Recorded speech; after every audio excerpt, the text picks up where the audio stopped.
La siguiente plática bíblica está basada en el libro de Lucas, capítulo 2, versículos del 21 al 24, titulado Los Testigos 2, dado el 13 de octubre de 2011 por el predicador Carlos Treviño, del grupo cristiano Mateo 5:14.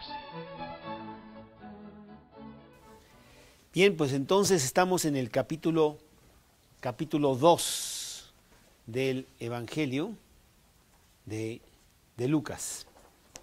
Ciertamente creo que vamos a estar aquí un buen rato en el Evangelio de Lucas.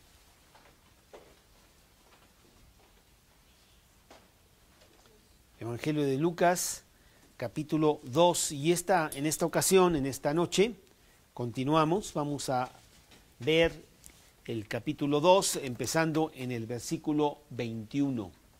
La palabra de Dios, empezando en este versículo 21, dice así: Cumplidos los 8 días para circuncidar al niño, le pusieron por nombre Jesús, el cual le había sido puesto por el ángel antes que fuese concebido. Y cuando se cumplieron los días de la purificación de ellos, conforme a la ley de Moisés, le trajeron a Jerusalén para presentarle al Señor. Como está escrito en la ley del Señor: todo varón que abriere la matriz será llamado santo al Señor. Y para ofrecer conforme a lo que se dice en la ley del Señor, un par de tórtolas y dos palominos. Bueno, la palabra de Dios nos dice que para que un testimonio sea válido, tiene que ser 2 o 3 testigos de lo ocurrido. Si a alguien se le acusaba, no se le podía acusar nada más una persona, tenían que ser mínimo 2 o 3 personas. Y el estudio de esta noche se llama Los Testigos 2. ¿Por qué? Porque la semana pasada hablamos de testigos que vieron el gran evento de los siglos, el nacimiento de Jesús, Dios hecho hombre, conforme a la profecía de las Escrituras que se iban a cumplir.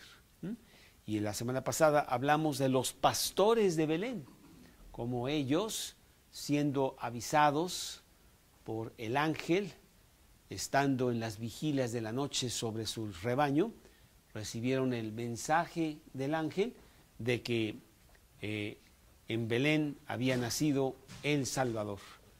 Y ellos fueron a Belén, ellos encontraron este lugar que era un comedero de animales, y ahí, acostado en un pesebre, estaba Jesús. Ellos dan testimonio de que esto es verdad. Y necesitamos más testigos para que nos den la confianza absoluta de que esto fue así. En realidad, el mundo del siglo XXI, con toda su tecnología, con toda su ironía, sarcasmo, pues ya toma eso como algo de una leyenda, de una fábula, algo no cierto, que bueno, se escribió por ahí, pero no pudo haber sido cierto.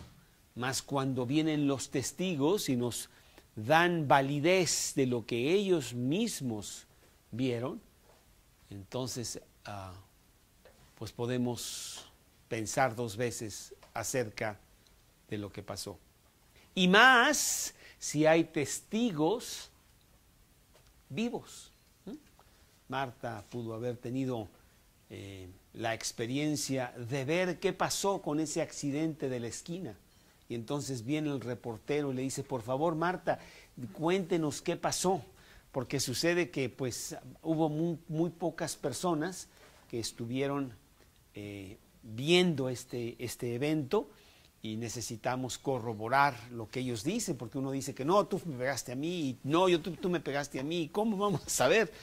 Entonces ella dice, yo estuve aquí en el momento que esto pasó, yo puedo dar testimonio de los hechos que fueron de esta manera y quiero dar mis credenciales para que usted sepa que soy una persona que no miento y que mi testimonio puede ciertamente ser válido para que usted lo use en la circunstancia de la decisión que se tiene que tomar sobre este evento. Así es con este gran evento, el evento de los siglos, porque bueno, después de todo, el choque ahí de la esquina pues, no tiene tanta trascendencia en la historia del hombre. Y podríamos tomar o no tomar ese testimonio y bueno, ahí no importa ya quién fue el que realmente le pegó y quién pagó y no sé qué. Pero cuando hablamos de algo tan trascendental, tan importante, el evento más importante, sí necesitamos corroborar con mucho detalle, con gran precisión, los testimonios, recaudar los testimonios que nos puedan decir con certeza lo que pasó. Y como decía, quizá más importante podría ser no el testimonio que nosotros pudiéramos leer en un libro, aún la Biblia, que es el libro de Dios, sino testimonios de personas que están vivas y con su boca atestiguan que esto pasó. Y eso es mucho más importante. Yo le decía a esta persona con la que estaba yo desayunando ayer que todo esto tiene una gran validez a través de los siglos y el testigo más importante en mi caso para creer lo que estoy leyendo en la Biblia soy yo mismo. Yo soy testigo del nacimiento, de la muerte y de la resurrección de Cristo. Y tú me podrías decir, Carlos, yo sé que ya tienes unos cuantos años, pero tampoco, como que 2000, ¿qué pasó? ¿A poco realmente estás tan viejo? Sí se te nota, pero no es así, sino que el cambio de mi vida es tal que yo soy testigo de que esto es una realidad. El apóstol Pablo, ahí en Filipenses capítulo 3, versículo 10 decía, yo tengo el poder de la resurrección.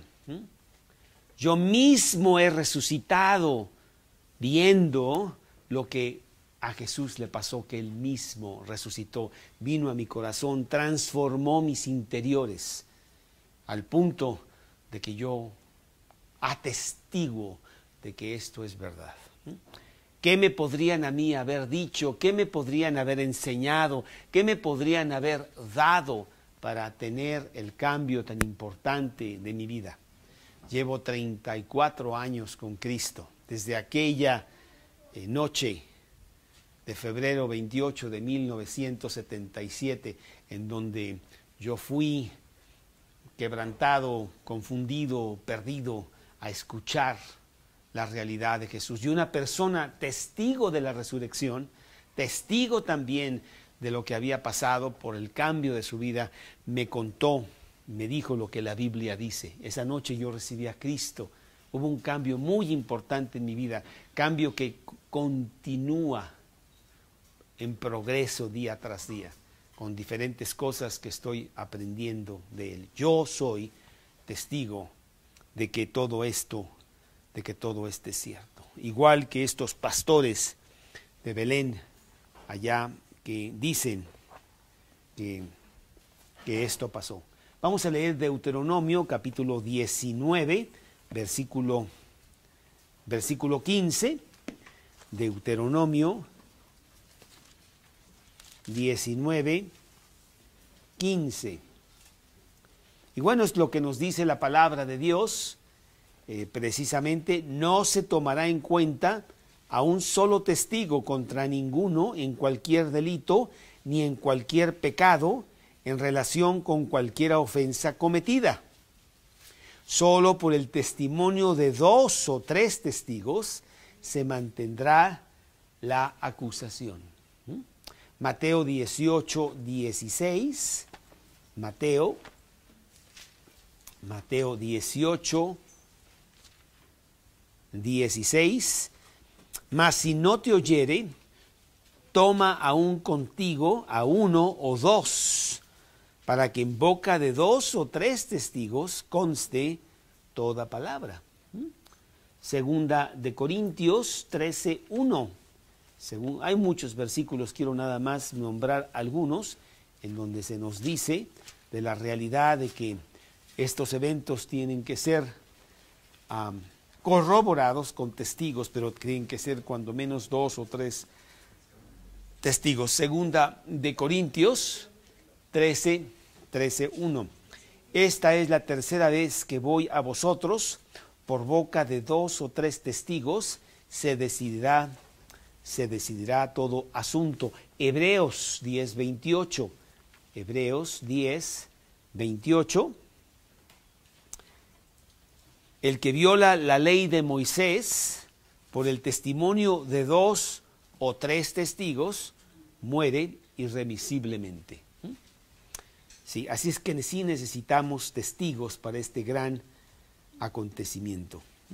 Aquí Lucas nos está declarando que Jesús es el Hijo de Dios, que era el Mesías prometido que estaba llegando, concebido por una virgen a través del poder del Espíritu Santo. Dios hecho carne. Juan 1:14. Juan 1:14. Juan 1:14.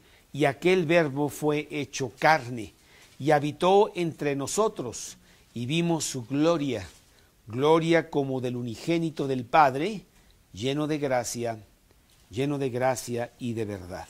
Jesús venía para salvar a su pueblo de sus pecados. Ese fue el objetivo específico, primario y único de la venida de Dios a la tierra, resolver mi problema. Él no vino a poner una religión, Él no vino a enseñarnos a tener una vida mejor a través de ciertas filosofías, Él no vino a hacer milagros, Él no vino a predicar, Él vino a morir. Todo lo demás, bueno, qué bueno, biproducto de, pero Él vino a morir por el hombre para resolver el problema del hombre que es el pecado. Así es que Lucas nos da esta declaración, pero él quiere presentar testigos fieles, testigos válidos, porque si traes al teporocho, ¿verdad? ¿Cuándo me estabas tú contando el otro día del teporochito que llegó a tu casa y que quién sabe qué, y ñaseño, y que quién sabe qué? Pues si él te da un testimonio, ¿verdad? Tú le dices, ay, no sé realmente qué tan válido pueda ser, y más en el estado que viene, Señor, ¿qué pasó con usted? Entonces no sé si le voy a tomar su declaración testimonial ante un juez, porque pues a lo mejor no la van a hacer muy válida. Queremos testigos fieles, queremos testigos justos, que tengan una vida irreprensible ante Dios, una vida digna, que puedan entonces darnos confianza en el testimonio, creíbles al afirmar su declaración. Ya mencionamos, como decía, los pastores de Belén. Ay, pero eran pastores ahí de lo más bajo. Sí, es verdad, pero su posición social, su posición económica, no necesariamente tiene que ver con la credibilidad de su testimonio, porque hay personas altamente honorables que yo conozco, que la verdad nos avergonzarían a muchos de nosotros, aunque son gente muy humilde, que me cita la Biblia y la verdad me tiene con los ojos cuadrados de qué tanto sabe y qué tanto predica con su Biblia la Biblia, a pesar de su vida humilde, ¿no? Entonces no tiene nada que ver. Y aquí vemos unos humildes pastorcitos que están velando sobre su rebaño y que son testigos del nacimiento de Cristo. Aquí nos vamos a Lucas capítulo 2, en donde dices, bueno, Carlos, pero ¿qué tanto sabes de estos pastores como para que tú me digas que eran unos testigos válidos? Bueno, pues no sé, pero aquí en el capítulo 2, versículo 15, nos da señales de lo que estaba en estos pastores. Sucedió que cuando los ángeles se fueron de ellos al cielo, los pastores se dijeron unos a otros, pasemos pues hasta Belén. Veamos esto que ha sucedido y que el Señor nos ha manifestado. No vieron los obstáculos, quién se queda con las ovejas, cómo vamos a llegar a Belén. Belén, pues oye, es una ciudad muy grande, que no sé qué tan grande sería en ese tiempo, una aldea, pero de todas maneras pues no está tan fácil encontrar a este niño que acaba de nacer. No nos dieron señales, ni siquiera un teléfono donde hablar, nada, pues no está tan sencillo, pero vayamos. No importa los obstáculos, no importa la dificultad, este es algo muy importante, y si Dios nos ha dado el mensaje, Dios también nos guiará para llegar.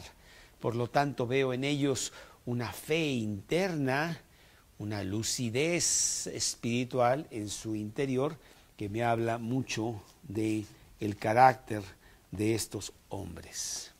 Pero bueno, si tú no quieres tomar completamente este testimonio de los pastores, hay otros importantes testimonios que pudiéramos también usar para corroborar el pasaje, la validez de esta importantísima historia. Y entre estas personas, que sí los considero muy confiables, está José, el padrastro de Jesús. Está María, la misma María que viene a ser la madre de Jesús. Está Ana, que después, la semana entrante, la vamos a ver en el siguiente pasaje, de cómo ella está por ahí en el templo.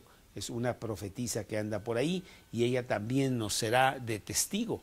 Y está Simeón, que un hombre que también fue llevado al templo para ver al niño cuando el niño estaba precisamente en ese momento en el templo. 4 personas, testigos de este importante evento, y hoy vamos a ver 2 testigos, José y María, los testigos más importantes. No sé si te ha tocado, a nosotros nos tocó ciertamente, que tú tengas que acudir a las cortes para ser testigo. Nosotros, cuando tuvimos el gran privilegio de adoptar a Valentina, tuvimos que cambiar su acta de nacimiento. Ella tenía una acta de nacimiento con sus padres naturales, y se cambió cuando nosotros la adoptamos, y tuvimos que ir a la delegación no sé dónde, oficialía no sé qué, para levantar esa acta. Y bueno, y ahí no solamente los testigos más importantes, pues son los padres mismos, ¿verdad? Usted atestigua que esa niña está viva, déjeme ver. Pues sí, hoy en la mañana se portó mal, le tuve que disciplinar, y bueno, sí está viva, ¿no? Y su nacimiento y todo esto. Entonces, los testigos pues más importantes de este evento trascendental del nacimiento de Jesús, pues son obviamente José y María.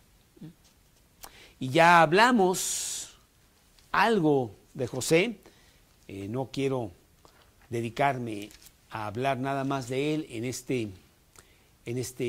esta plática de esta noche. No es el propósito, no es el tema, pero sí te puedo decir que José, dice Dios, era un hombre justo.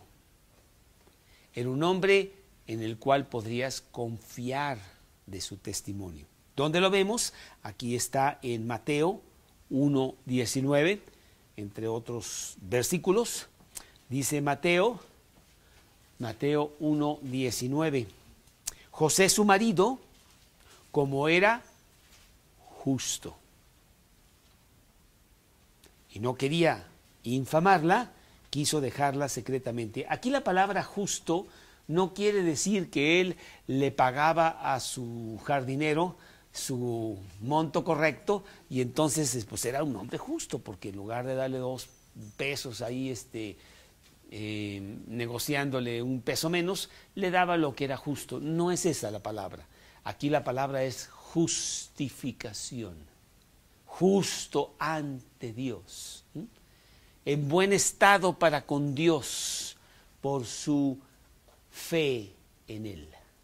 Así como nosotros, cuando tú recibiste a Cristo en tu corazón, Dios te hizo justo, justo ante Él, te justificó ante Él. ¿Sí? Esa es la palabra correcta. Y entonces vemos a José un hombre justo.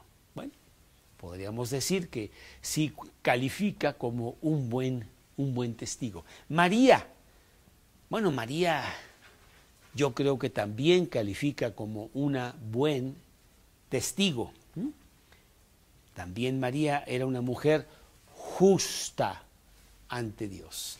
Aquí en Lucas capítulo 1, Lucas 1, en el versículo 47, precisamente está María hablando su oración de agradecimiento a Dios y dice Lucas 1, 47, y mi espíritu se regocija en Dios mi Salvador, porque ha mirado la bajeza de su sierva, pues he aquí desde ahora me dirán bienaventurada todas las generaciones. La característica de una persona justa ante Dios es de que ella ve con gran claridad su estado ante Dios. ¿Cuál es su estado ante Dios? Pues una pecadora que no merece el estar bien con Dios, pero que Dios la hace estar bien con Dios por la gracia de Dios, ¿no? Dios ha mirado la bajeza de su sierva y Él es mi Salvador, dice aquí este versículo. Entonces vemos que María también está ampliamente calificada para ser testigo del nacimiento de Cristo. Dignos testigos que sellan con su propia vida, su comportamiento, su estilo de vida, la manera como se conducen en la tierra. Y lo vemos con gran claridad por sus actos de obediencia a Dios. Esto nos habla mucho de nosotros mismos, de la seriedad que tú debes de tener para con Dios. Dice el versículo, el principio de la sabiduría es el temor a Dios. Y aquí la palabra temor es la palabra respeto, la palabra reverencia. Admiras tanto, tienes en gran estima a este ser, que lo que él dice es de muy importante valor para ti. Sus mandamientos son tu delicia, dice el Salmo 1, versículo 2. Dice que en sus mandamientos está su delicia, la delicia de esta persona. Sus mandamientos no son gravosos. Primera de Juan 5:3, al contrario, Dios, con mucho gusto, yo sigo tus mandamientos, sé que es lo mejor para mí, sé que eso me lleva a caminos deleitosos, a tener gran beneficio aquí en la tierra para conmigo. Entonces yo me deleito en obedecerte. Esta es la señal de un cristiano. Yo no quiero decir que nosotros no desobedecemos, pero no vivimos en desobediencia, y no sé si ves la diferencia. Una cosa es que tú caigas en desobediencia y otra cosa muy diferente es de que tú vivas en desobediencia. Tu anhelo como cristiano, si no, no estarías aquí. Tu anhelo como cristiano, si no, no estarías leyendo la Biblia.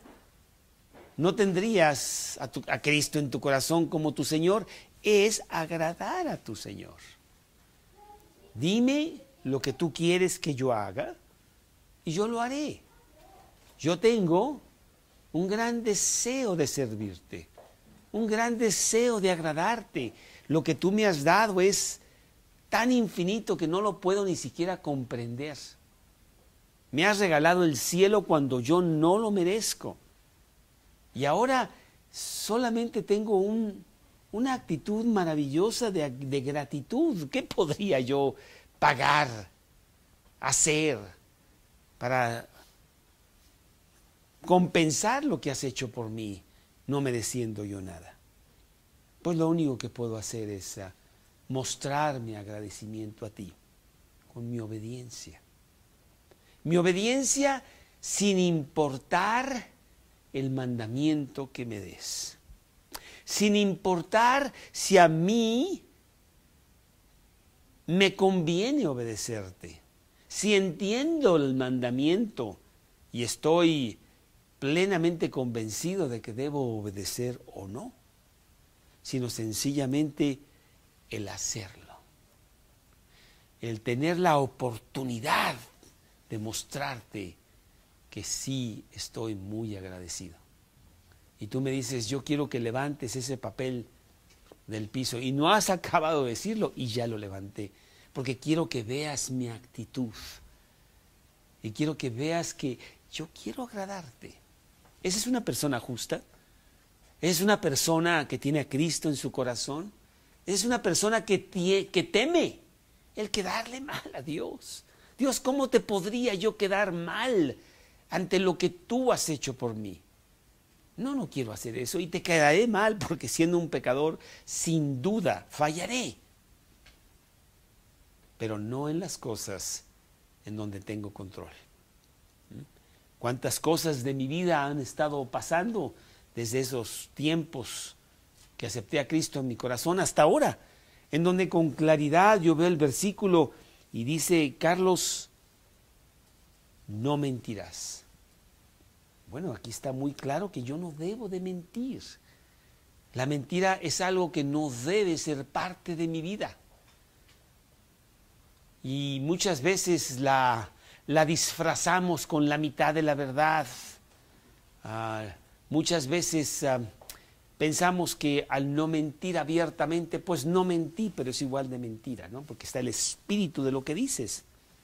Y dices, no, yo quiero ser un hombre de verdad.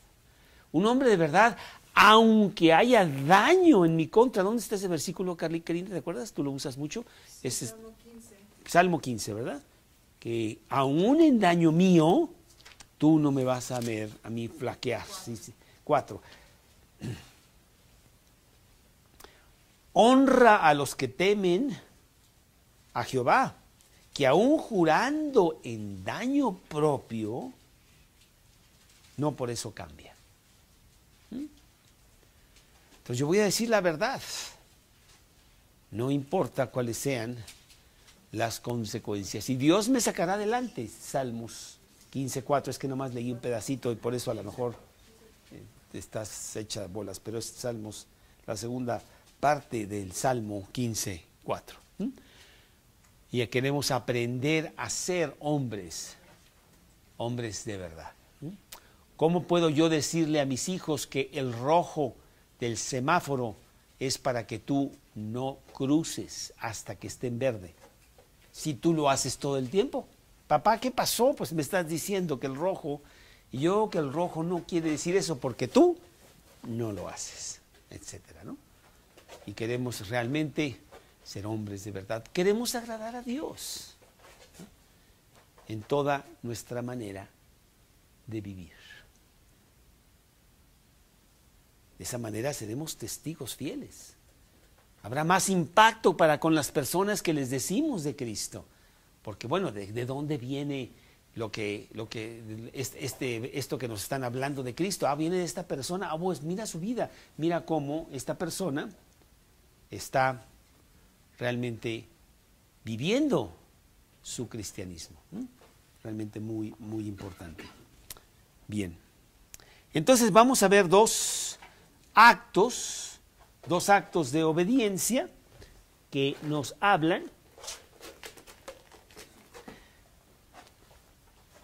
de estas personas, José y María, que realmente pueden ser testigos fieles del evento que estamos nosotros estudiando en este pasaje. Dos actos de obediencia. Y ojalá te identifiques tú, en donde tú dices, Dios, yo quiero ser obediente en las cosas grandes. Había una persona, me acuerdo, yo le daba estudios, ahorita ya no le estoy dando estudios, Y él tuvo un problema muy grave porque su hija de 7 años la quería meter a la escuela y no entiendo muy bien qué pasó, pero necesitaba tener 8 años. Entonces él hizo unos cambios, inclusive, no sé, importantes, y después se metió en unos líos tremendos a través de los años, porque la niña tenía 1 año más de lo que realmente tenía. Y a veces pensamos que, ay, no importa esta mentirita, al fin es nada más para saltar este obstáculo que tengo hoy. Y después te metes en unos líos tremendos, porque, primero con Dios, porque no eres una persona de verdad. Y nosotros debemos de guardar la verdad. Dice Proverbios 23:23, compra la verdad y no la vendas. No, Señor, no tiene precio. Yo no puedo mentir. Como esta secretaria cristiana, ¿verdad? Que su jefe siempre le decía, dile que no estoy. Y decía, pues dígaselo usted. No, tú tienes que obedecer y diles que no estoy. Entonces, bueno, pues no sé si después la corrieron porque ella decía, dice que le diga que no está. Porque pues yo tengo que decir la verdad. No voy a mentir, aún en esas pequeñas cosas. ¿O no te ha tocado cuando hablas a una casa de Marta, ¿verdad? Y, oiga, está Marta, ¿de parte de quién? De Carlos. Ah, no está. Y debe de ser, no está. ¿De parte de quién? ¿No? Es lo mismo, a lo mejor está diciendo la verdad, pero te dice, uy, a lo mejor no quiere. ¿Qué pasó, no? Roberto, algo, ¿qué pasó, Roberto? ¿No quieres ir a tu casa? ¿Qué? Entonces, bueno, nosotros queremos ser hombres y mujeres de verdad, testigos fieles, para que nuestra historia que tenemos sea impactante, ¿no? Allá afuera es muy fácil mentir, es muy fácil difamar, es muy fácil ocultar, y todo mundo lo hace. Que tú como cristiano, seguidor de Cristo, digas, yo no puedo hacer eso. ¿Por qué? Porque yo quiero agradar a Dios, porque yo quiero obedecer a Dios. Vamos a ver cómo lo obedecen. Número 1, circuncisión y nombre, que está aquí en el versículo 21. Dice Lucas, nuestro pasaje, cumplidos los 8 días para circuncidar al niño, le pusieron por nombre Jesús, el cual le había sido puesto por el ángel antes de que fuese concebido. Bueno, la palabra de Dios en el Antiguo Testamento, ya lo hemos mencionado, pedía que los niños fueran circuncidados al 8º día. Génesis capítulo 17, versículo 9. Génesis 17, 9. Dice Génesis 17, 9. Dijo de nuevo Dios a Abraham, en cuanto a ti guardarás mi pacto, tú y tu descendencia después de ti por sus generaciones. Este es mi pacto que guardaréis entre mí y vosotros y tu descendencia después de ti. Será circuncidado todo varón de entre vosotros. Circuncidaréis pues la carne de vuestro prepucio y será por señal del pacto entre mí y vosotros. Y de edad de 8 días será circuncidado todo varón entre vosotros por vuestras generaciones. Yo me acuerdo que nosotros tuvimos 2 niños varones que naturalmente, y entonces los circuncidamos, y bueno, es toda una operación delicada en donde pues se tiene que hacer bien, porque si no hay infección y no sé cuánto. No sé cómo sería en los tiempos de Abraham, imagínate, en donde no había ni anestesia, ni limpieza, ni el ángel del pedregal y no sé cuánto, nada de eso, ¿no? Pero bueno, este era el mandato de Dios. Y entonces decían, no entiendo exactamente, no me dijeron, pero me dijeron que lo hiciera y yo lo quiero hacer. Yo quiero cumplir lo que Dios dice. Ahora sí sabemos nosotros por qué Dios estaba pidiendo la circuncisión. Porque la circuncisión es una señal de la necesidad de limpieza de nuestro corazón. Y lo dice inclusive en varios versículos. Deuteronomio capítulo 10, versículo 16, Deuteronomio 10, 16. Circuncidad pues el prepucio de vuestro corazón y no endurezcáis más vuestra cerviz. ¿Cuántas veces nos jactamos de cumplir algún mandamiento exterior? No, Dios no quiere eso. El mandamiento exterior debe ser la consecuencia de. Es el mandamiento interior, es la actitud de que tú quieres obedecer a Dios, mucho más importante que la obediencia misma. Entonces Dios dice, no me cuentes de que te vas a circuncidar, no. ¿Cómo está tu corazón? Ahí es lo importante. ¿Tienes un corazón verdaderamente ya separado del pecado? ¿O todavía te tengo que hacer toda una operación para que tú tengas un corazón limpio, ¿no? Y eso era la enseñanza que quería pasar Dios acerca de la circuncisión. Jeremías 4:4. Jeremías 4:4. Circuncidaos a Jehová y quitad el prepucio de vuestro corazón, varones de Judá y moradores de Jerusalén. Bueno, esa es la razón principal de la circuncisión de Dios para con su pueblo. Y además, bueno, había la identificación como el pueblo de Dios, en donde Dios quería que su pueblo se circuncidara como una señal de que eran el pueblo de Dios. Y ya los leímos ahí en Génesis 17, versículo 9, esta será la señal del pacto que yo haré con vosotros, ¿no? Ustedes serán mi pueblo. Yo he estado leyendo ahora mucho acerca de los judíos. Realmente es una fascinante historia de este pueblo, los judíos carnales, los judíos de sangre. Y estoy seguro que todos los judíos, pues a los 8 días circuncidan a sus bebés. Pero no lo hacen a su corazón. Leyendo un libro precisamente de un judío cristiano, dice que es una verdadera vergüenza. Vamos a Israel con el gran milagro de que Israel esté allí, porque es un milagro que esté allí, que todavía los judíos estén no extinguidos y están tan lejos de Dios. Y siguen los rituales. Hay que hacer este ritual, el día de reposo, el sábado, esto, lo otro, pero están lejos de Dios, muy lejos de Dios. Porque son actos exteriores. Dios no quiere actos exteriores. Dios quiere la actitud de tu corazón. Una actitud de obediencia. Y aquí María y José están haciendo un acto de obediencia al ir y circuncidar a este niño. Primero porque es la señal de la depravación del hombre y de separarse del pecado. La identificación del pueblo de Dios. Y por también razones sanitarias, que Dios siempre quería lo mejor para su pueblo. Y bueno, se circuncidó entonces a Jesús, pero ¿para qué circuncidar a Jesús si Jesús pues nunca tuvo pecado? Dice la Biblia que Él fue sin pecado. Él no tenía que ver nada con la circuncisión de su corazón.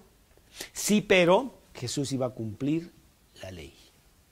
Ni una tilde, ni una jota de la ley pasará, sino que todo será cumplido. Y Él la cumplió enteramente, a tu favor, para que tú no la tengas que cumplir, al ser Él totalmente tu sustituto. Gálatas 4:4, Gálatas 4:4, dice Gálatas 4:4. Pero cuando vino el cumplimiento del tiempo, Dios envió a su Hijo nacido de mujer y nacido bajo la ley. Cristo cumplió toda la ley. ¿Te acuerdas cuando llegaron a pedirle el dracma de impuesto? Y dijo, oye, pero el Hijo de Dios está exento de eso. Sí, pero págalo de todas maneras. ¿Por qué? Porque queremos cumplir. Queremos obedecer.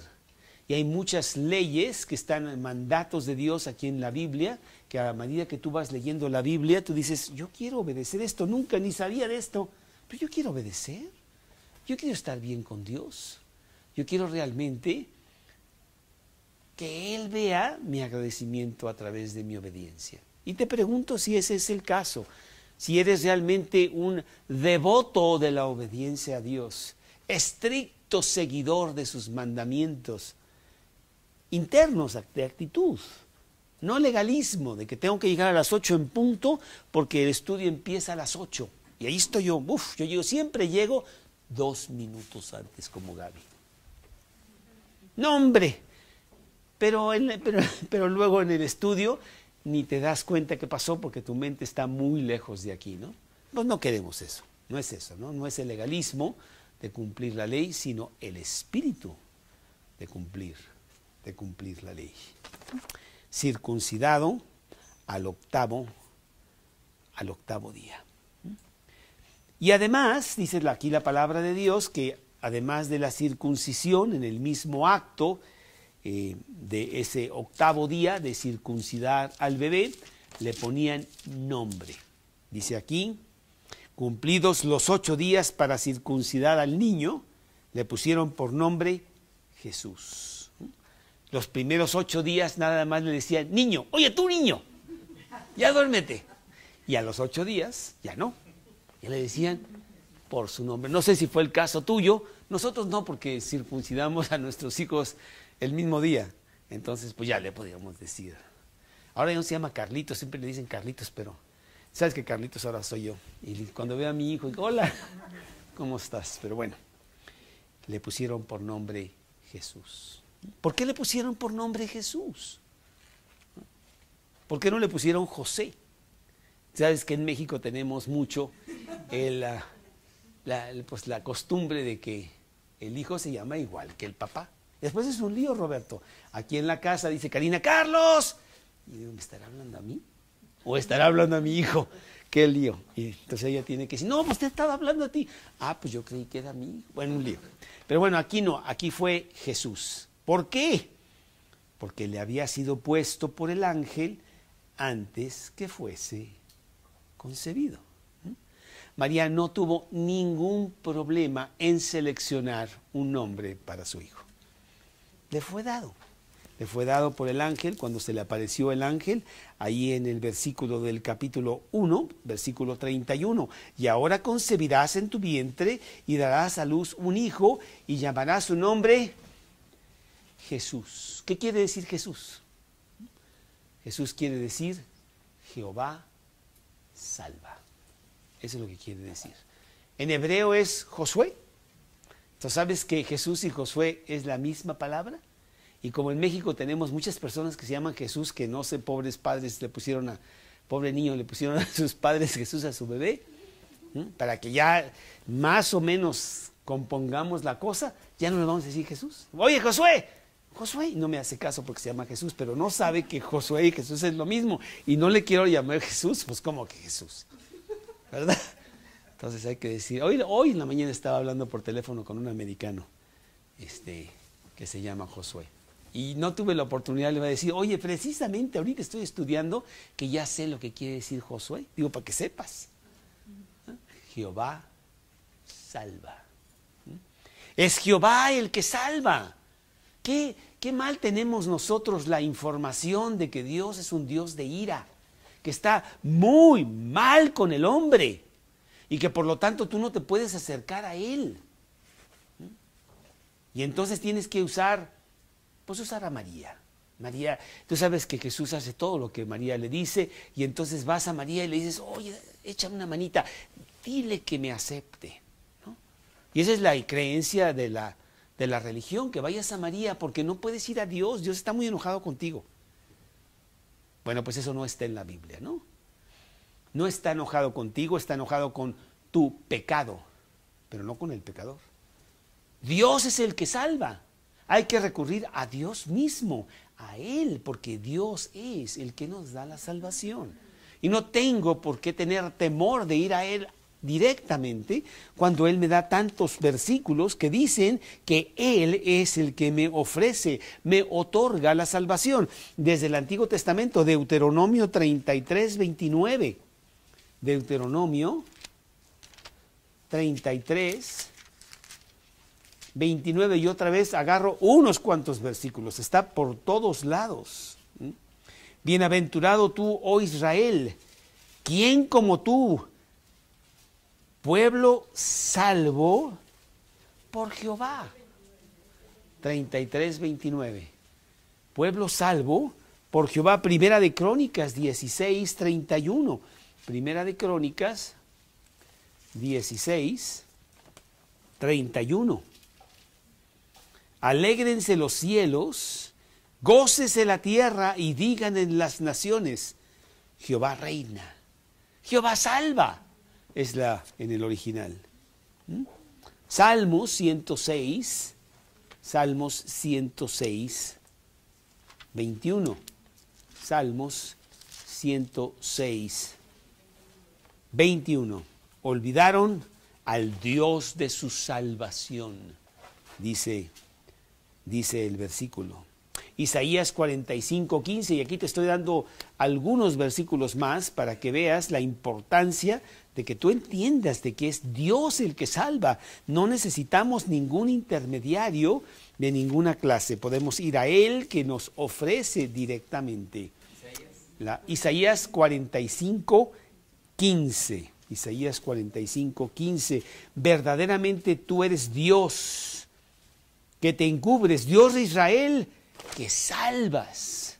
Dice el versículo Jeremías 14, 8. Jeremías 14, 8. Oh esperanza de Israel, guardador suyo en el tiempo de la aflicción, ¿por qué te has hecho forastero en la tierra y como caminante que se retira para pasar la noche? Bueno, guardador, salvador suyo en tiempo de aflicción. Y también en el Nuevo Testamento por todos lados, Primera de Timoteo 2:3, Primera de Timoteo 2:3. Nadie, este no es, Primera de Timoteo 2:3. Porque esto es bueno y agradable delante de Dios nuestro Salvador. Tito 1:3. Y a su debido tiempo manifestó su palabra por medio de la predicación que me fue encomendada por mandato de Dios, nuestro Salvador. Jesús, Jehová salva. Bueno, pues aquí hay muchos más versículos. ¿Y qué más puedo decir de la parábola del hijo pródigo? Uno de mis pasajes favoritos, tan bonito. El hijo pródigo, ¿verdad? En donde se va, desparrama, hace todo mal, pero cuando regresa, ahí está el padre. Para recibirlo, no para regañarlo, sino para recibirlo, para darle toda la salvación. ¿Sí? Pues debemos entonces nosotros confiar totalmente en este Salvador. No necesitamos a nadie más que Cristo, Dios, el Salvador. Bueno, pues vemos este gran acto de obediencia de parte de José y de María, que van y circuncidan al niño y le ponen nombre al niño a los 8 días conforme a lo que dice Dios. Y número 2, el otro acto, 9:30, ¿cómo es posible? El otro acto es el acto de purificación y presentación al Señor. Y eso está en los siguientes versículos, aquí de Lucas. Dice versículo 22 de Lucas 2, y cuando se cumplieron los días de la purificación de ellos, conforme a la ley de Moisés, le trajeron a Jerusalén para presentarle al Señor. Como está escrito en la ley del Señor, todo varón que abriere la matriz será llamado santo al Señor. Y también para ofrecer conforme a lo que dice en la ley del Señor, un par de tórtolas y 2 palominos. Entonces ellos también cumplen el mandato de Dios de la purificación. La mujer debería de purificarse. 7 días antes de llevarlo al templo, no podía presentarse en el templo, era inmunda. A los 8 días va y lo presenta, y 33 días desde el nacimiento ella se está purificando. 33 días para el varón, 66 días para si fuera una niña. ¿Por qué? Porque bueno, son más... No es cierto, no es cierto. No, sino porque, no sé por qué, es lo que dice Dios y ya, que era 66 días para las niñas, 33 días para el varón, en donde ellas se consideraban inmundas. Se estaban purificando, se quedaban en su casa. Y realmente, bueno, ellos dicen también que quieren obedecer lo que dice Dios. Levíticos 15, 19. Levítico 15, 19. Dice la palabra de Dios en Levítico 15, 19. Cuando la mujer tuviere flujo de sangre y su flujo fuera en su cuerpo, 7 días estará apartada, y cualquiera que la tocare será inmunda hasta la noche. Esa es que ella era inmunda durante su periodo de menstruación. Pero es Levítico 12 del 1 al 8. Levítico 12 del 1 al 8. Y habló Jehová a Moisés diciendo: habla a los hijos de Israel y diles: la mujer cuando conciba y dé a luz varón será inmunda 7 días. Conforme a los días de su menstruación será inmunda. Al octavo día se circuncisará al niño, mas ella permanecerá 33 días purificándose de su sangre. Ninguna cosa santa tocará, ni vendrá al santuario hasta cuando sean cumplidos los días de su purificación. Y si diere a luz hija, será inmunda 2 semanas conforme a su separación, y 66 días estará purificándose de su sangre. Bueno, entonces ellos cumplen con eso. Muchos dicen que la purificación de los 66 días contra los 33 es porque no había circuncisión para con las niñas. Bueno, no lo sé, no dice el Señor por qué. Pero ella dice: no me importa el por qué, sencillamente yo nada más quiero obedecer lo que dice Dios, y eso es lo único importante para mí, ¿sí? Y lo estaban haciendo. Y la otra cosa que nos dice que ellos también hicieron fue presentar al niño al Señor. Ellos van al templo después de la purificación, después de los 33 días, ellos regresan otra vez al templo para presentar al niño al Señor, para consagrarlo a Dios. Dios, aquí está, es tuyo, lo tenemos prestado, vamos a hacer con él conforme a lo que tú dices, pero sabemos que no es nuestro. Queremos que sea tuyo, y lo presentamos al Señor. Nosotros hicimos eso, nosotros presentamos a nuestros hijos al Señor, ¿verdad? Consagrándolos a Él un tiempo después de haber nacido. Muy bien. La presentación de este niño. Ahora, la presentación del niño incluía el pago de 5 siclos. Uy, mucho dinero. Una cantidad considerable para José y para María. Déjame ver, creo que aquí en este pasaje de Levítico 12 que estábamos ahorita viendo, lo dice. Déjame ver el versículo 12 y dice, por ahí dice, no sé dónde dice, que se tienen que pagar 5 siclos. Por aquí debe de estar en alguna... Sí, Éxodo 13, 11, y te lo doy para que tú lo apuntes, o sea, cómo ellos eran meticulosos nada más en seguir lo que decía Dios. Éxodo 13, 11. Y cuando Jehová te haya metido en la tierra del cananeo, como tú has jurado a tus padres, dedicarás a Jehová todo aquel que abriere matriz, y asimismo todo nacido de los animales, y los machos serán de Jehová. Mas todo primogénito... Espérame. Aquí debe decir, pero no sé qué. Y cuando mañana te preguntaren, bueno, pues no sé por qué, en este específico pasaje,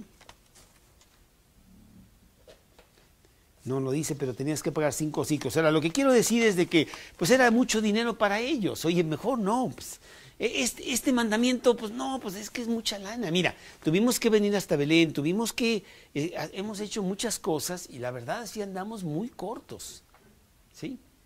Y dijeron, no, tenemos que hacerlo porque eso es lo que dice Dios. Nosotros queremos obedecer lo que dice Dios. Es más, dice la palabra de Dios que tenemos que ofrecer también un sacrificio durante esta presentación. Levítico 12:6. Levítico 12:6. Déjame ver aquí. Levítico 12:6. ¿Sí?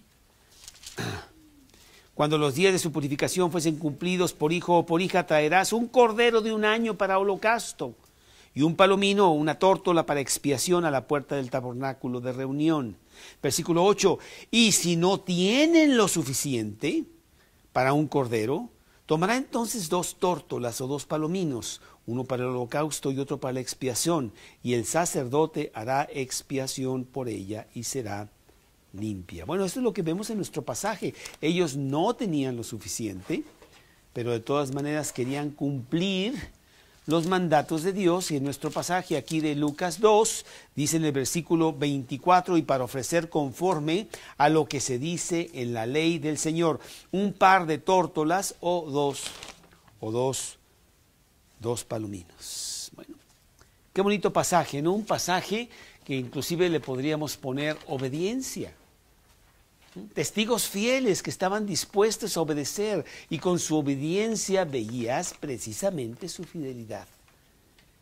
Y aquí queremos nosotros pensar acerca de nuestra propia vida, cómo nos estamos midiendo en nuestra obediencia a Dios. Yo sé que tú estás leyendo la Biblia. Yo sé que tú aceptaste a Cristo en tu corazón, tú le pediste que entrara, Él es ahora el amo de tu vida, el Señor que te da órdenes a través de la Biblia, y tú lees la Biblia. No quiero que seas como yo, que cuando no te gusta un pasaje porque, este no lo quiero obedecer, nomás le arrancas la página y dices, no, esta no está aquí. No, bueno, es cierto, lo que pasa es que ya está un poquito viejita mi pobre Biblia. Pero algunos pues, que quisieran hacer eso, mejor lo borro, aquí no. Aquí no, Dios, tú sabes que yo obedezco en todo, menos en una que otra cosita. Mira, aquí tengo otra. Algo dice aquí, yo creo, por ahí. Bueno, en fin. No es así, ¿verdad? Nosotros queremos obedecer. Y la actitud es interna. No seas como el niño que se le exige que se ponga de pie. Y pues no quiere, y después de todo, ya cuando estás amenazando, se pone de pie y te dice, pues me paré, pero sigo sentado. No, ¿verdad? Pues no queremos eso, ¿no? Esa no es obediencia, sino es una obediencia instantánea. Señor, dímelo. Inclusive para terminar, quiero que leamos este versículo, es muy bonito. Primera de Pedro, capítulo 5, versículo 3. Primera de Juan, capítulo 5, versículo 3.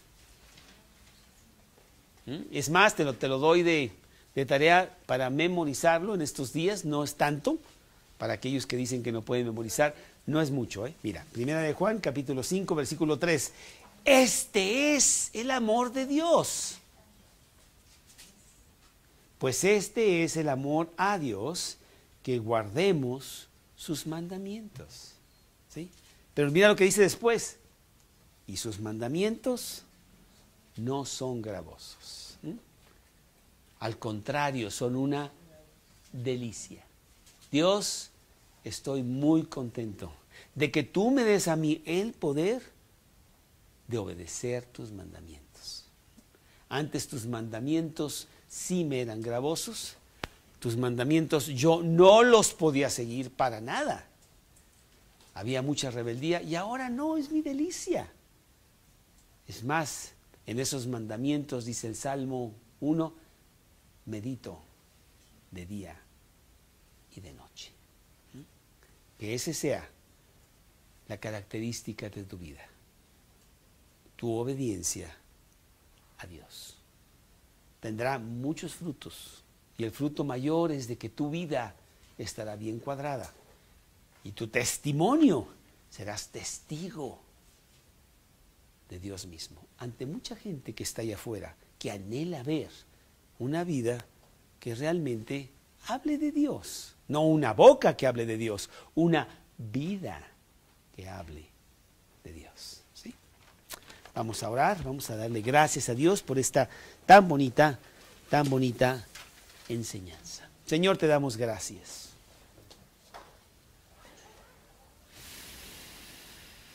Gracias por Cristo en nuestro corazón, que nos hace poder obedecer y deleitarnos en eso también. Señor, y si aquí hay alguna persona todavía que no ha aceptado a Cristo como el Señor y dueño de su vida, que lo haga esta noche, que le entregue su vida. Qué infierno es cuando guiamos nuestra propia vida nosotros. Qué delicia es cuando lo haces tú, como Señor, como Salvador. Gracias por esta gran enseñanza en el nombre de Cristo Jesús. Amén. Vivos. Marta pudo haber tenido la experiencia de ver qué pasó con ese accidente de la esquina. Y entonces viene el reportero y le dice, por favor, Marta, cuéntenos qué pasó. Porque sucede que pues hubo muy pocas personas que estuvieron viendo este evento y necesitamos corroborar lo que ellos dicen, porque uno dice que no, tú me pegaste a mí, y no, tú me pegaste a mí, ¿cómo vamos a saber?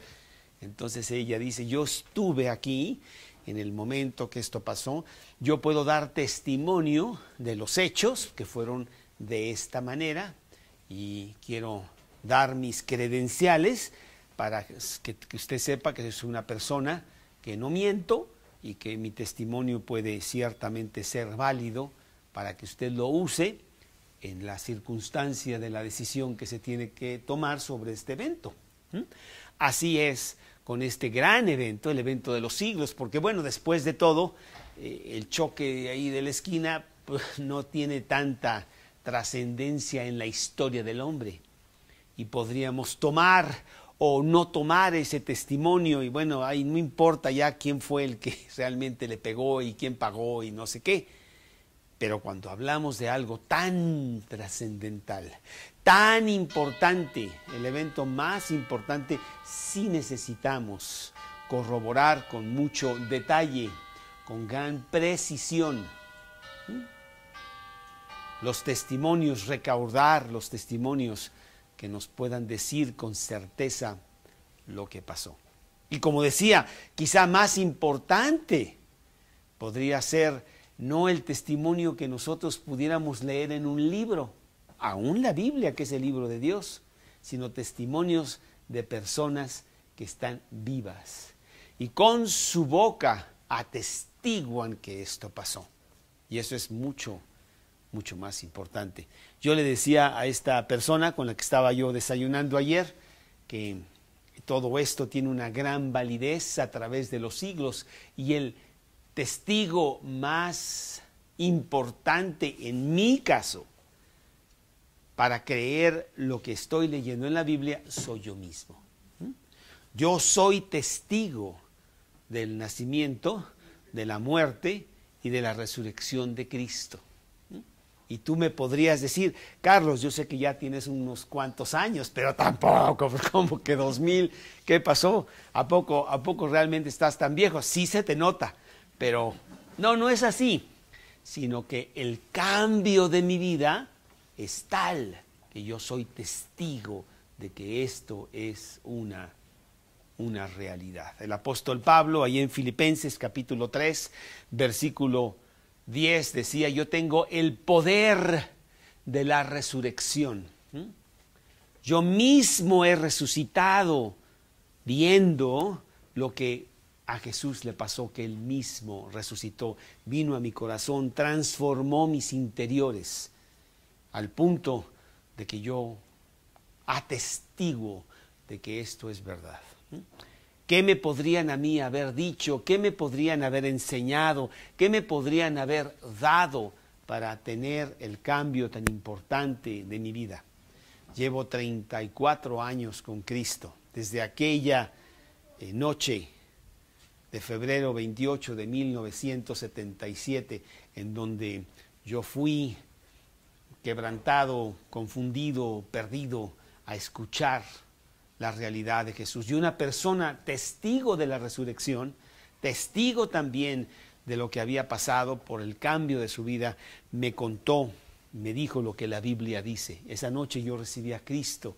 Hubo un cambio muy importante en mi vida, cambio que continúa en progreso día tras día, con diferentes cosas que estoy aprendiendo de Él. Yo soy testigo de que todo esto es cierto. Igual que estos pastores de Belén allá que dicen que esto pasó.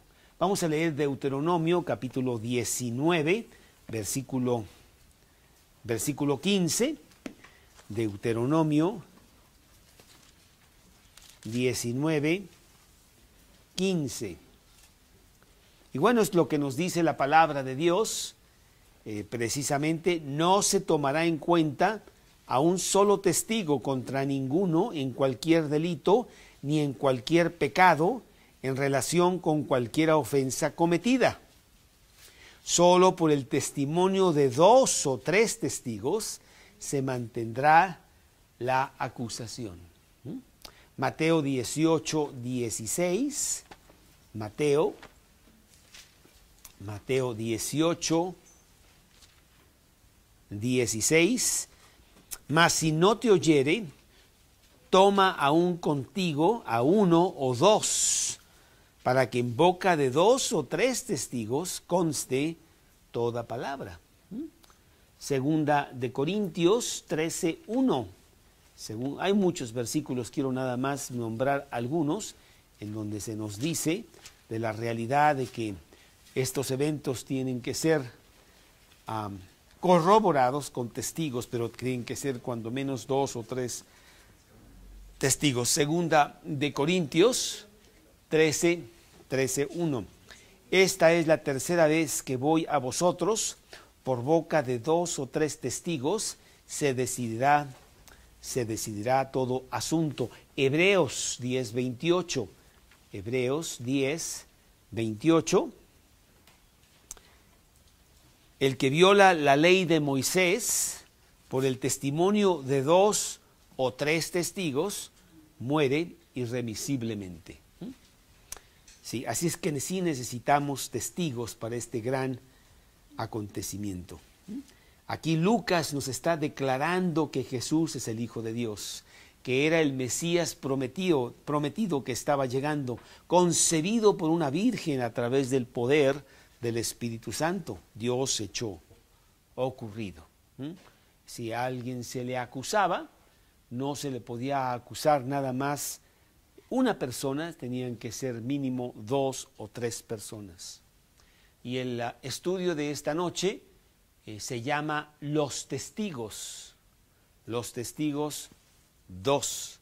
¿Por qué? Porque la semana pasada hablamos de testigos que vieron el gran evento de los siglos, el nacimiento de Jesús, Dios hecho hombre, conforme a la profecía de las Escrituras que se iban a cumplir. Y en la semana pasada hablamos de los pastores de Belén, como ellos, siendo avisados por el ángel, estando en las vigilias de la noche sobre su rebaño, recibieron el mensaje del ángel de que en Belén había nacido el Salvador. Y ellos fueron a Belén, ellos encontraron este lugar que era un comedero de animales, y ahí acostado en un pesebre estaba Jesús. Ellos dan testimonio de que esto es verdad. Y necesitamos más testigos para que nos den la confianza absoluta de que esto fue así.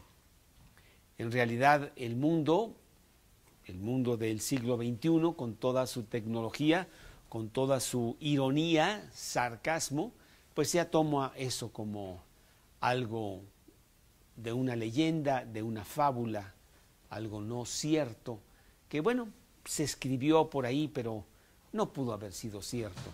Mas cuando vienen los testigos y nos dan validez de lo que ellos mismos vieron, entonces pues podemos pensar dos veces acerca de lo que pasó. Y más si hay testigos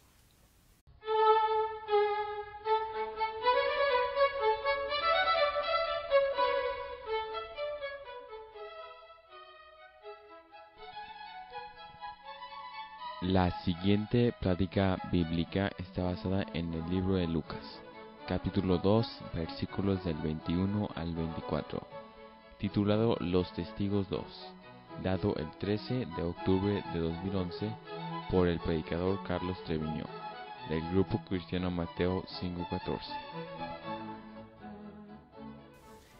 Bien, pues entonces estamos en el capítulo 2 del Evangelio de Lucas. Ciertamente creo que vamos a estar aquí un buen rato en el Evangelio de Lucas.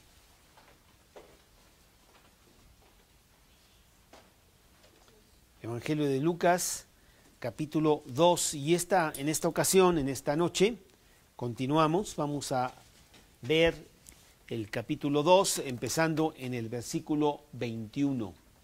La palabra de Dios, empezando en este versículo 21, dice así: Cumplidos los 8 días para circuncidar al niño, le pusieron por nombre Jesús, el cual le había sido puesto por el ángel antes que fuese concebido.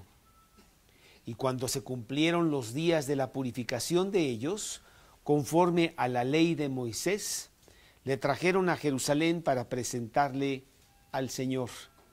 Como está escrito en la ley del Señor: todo varón que abriere la matriz será llamado santo al Señor.